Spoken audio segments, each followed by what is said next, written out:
Hello नमस्ते मित्रों, केम छो मजामां?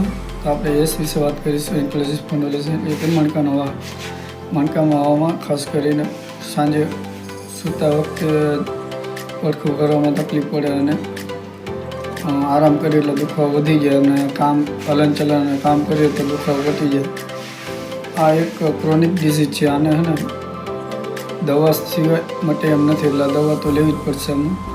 સાથે સાથે હળવી કસરત કરું, જેમ કે ભુજંગાસન, યોગમાં ભુજંગાસન કરું, પછી સાઈડ બેન્ડિંગ કરવું અને ખાવા પીવામાં ખાસ કરીને તીખું તરેલું, તીખું તો ચાલશે પણ તરેલું અને ખાટી વસ્તુ ઓછી ખાવી અને માઇન્ડ એકદમ રિલેક્સ રાખવું